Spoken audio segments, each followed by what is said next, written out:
அனைவருக்கும் வணக்கம்.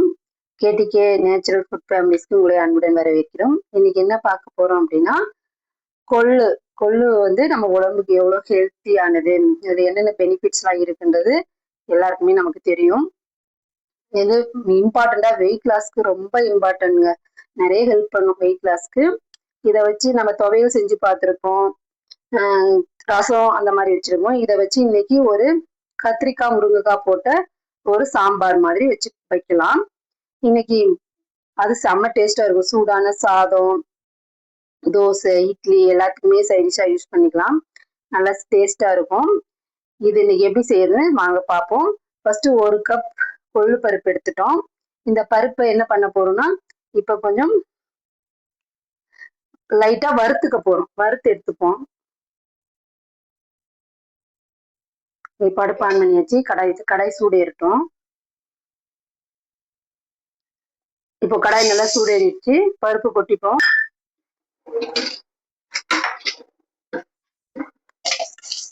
லைட்டா வறுத்துப்போம். ஏற்கனவே இது வறுத்துதான் ப்ராப்பரா பண்ணிருப்போம். இருந்தாலும் ஒரு டைம் வறுத்துப்போம். அப்பதான் கொஞ்சம் சீக்கிரம் வேகும். டேஸ்ட் வைஸ் செம்ம டேஸ்டா இருக்குங்க. நீங்க ட்ரை பண்ணி பாருங்க. ஏன்னா இது வந்து நம்ம ரசமோ இதாக செஞ்சு சாப்பிடும்போது பிடிக்காம போகலாம். ஆனா இந்த சாம்பாரா வச்சு சாப்பிடும்போது எல்லாருக்குமே பிடிக்கும். குழந்தைங்கள்ல இருந்து பெரியவங்க வரைக்கும் எல்லாருமே சாப்பிடலாம். இது அவ்வளவு ஹெல்த்தியானது. வீக்லி ஒன்ஸ் கண்டிப்பா நம்ம ஃபுட்டுல கொள்ளுங்கிறது ஒண்ணு ஆட் பண்ணிக்கணும். நல்லா வாசனை வர வரைக்கும் வறுத்து எடுத்துக்கலாம். இப்ப நல்லா வாசனை வருது பாருங்க.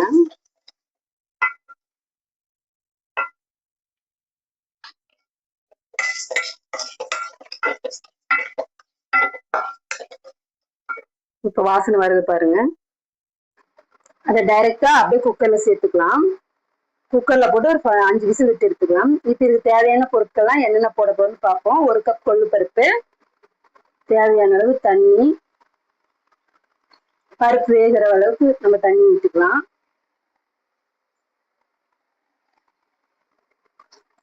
இப்போ 2 பச்சை மிளகா ஃப்ளேவருக்காக, நம்மளுக்கு காரத்துக்கு ஏற்ற மாதிரி வரமிளகா, நான் ஒரு வரமிளகா 5 சேர்த்துட்டேன்.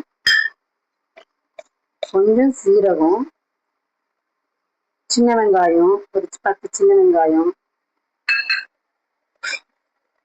மஞ்சள்,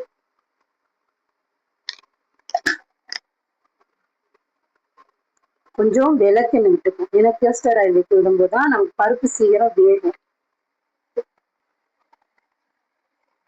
ஒரு 2 தக்காளி, நல்லா பெரிய பெரிய தக்காளியா போட்டுக்கலாம். க்ளோஸ் பண்ணி ஒரு 5 விசில் விட்டு எடுத்துப்போம்.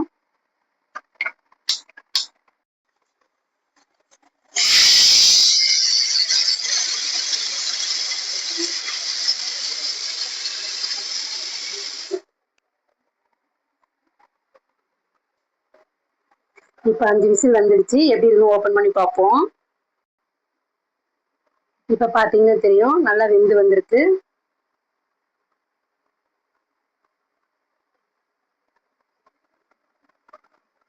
நல்லா வெந்துடுச்சு. இப்ப மத்து வச்சு நம்ம கடைஞ்சிக்கலாம். ஸ்டவ்ல வச்சிடுவோம். தேவையான அளவு உப்பு, புளி தேவையான அளவு சேர்த்துக்கலாம். ஏன்னா இந்த புளி வந்து நாம இருந்தா நீங்க ஊற வச்சு எடுத்துக்கோங்க. ஏன்னா அதுல ஓடு, மண்ணு, கல் அந்த மாதிரி இருக்கும். நம்ம வீட்டிலேயே ரெடி பண்ண புளி அப்படிங்கிறதுனால நான் ஸ்ட்ரெயிட்டாவே வாஷ் பண்ணிட்டு அப்படியே சேர்த்துக்கிட்டேன். நீங்களும் ஸ்ட்ரெயிட்டாவே வீட்டில் வாங்க புளி வந்து ஸ்ட்ரெயிட்டாவே வாஷ் பண்ணி சேர்த்துக்கோங்க. இந்த 2 நிமிஷம் போட்டு 2 நிமிஷம் கொதிக்கட்டும். ஏன்னா புளியோட பச்சை வாசனை எல்லாம் போகும் இல்லைங்களா. நம்ம எடுத்தோன்னு புளியை போட்டு அப்படியே கடைஞ்சா நல்லா இருக்காது. அதனால அப்படியே புளி போட்டு ஒரு 2 நிமிஷம் கொதிக்கட்டும்.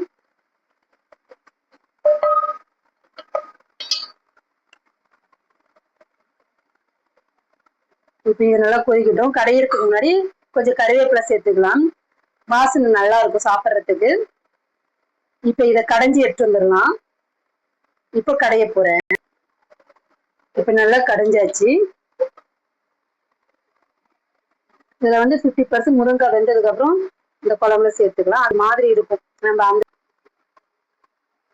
ஆயில் சூடன்னு கடுகு போட்டுக்கலாம். கடுகு போட்டு சின்ன வெங்காயம் தட்டி சேர்த்துக்கலாம். கட் பண்ணி சேர்க்கக்கூடாது, இதை தட்டி சேர்த்தாதான் டேஸ்ட் நல்லா இருக்கும். கறிவேப்பிலை சேர்த்துக்கலாம்.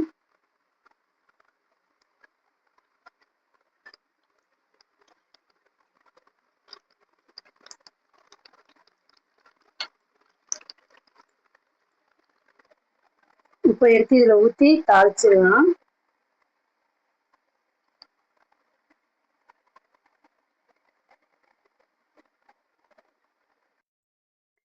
இந்த சூடான சாதத்துல நம்ம கொள்ளு பருப்பு குழம்பு விட்டு நெய் விட்டு சாப்பிட்டோம்னா, இந்த சூடான சாதத்துல இந்த கொள்ளு பருப்பு குழம்பு விட்டு சாப்பிட்டா அவ்வளவு டேஸ்டா இருக்குங்க. அதுல அப்படியே கொஞ்சம் நெய் விட்டு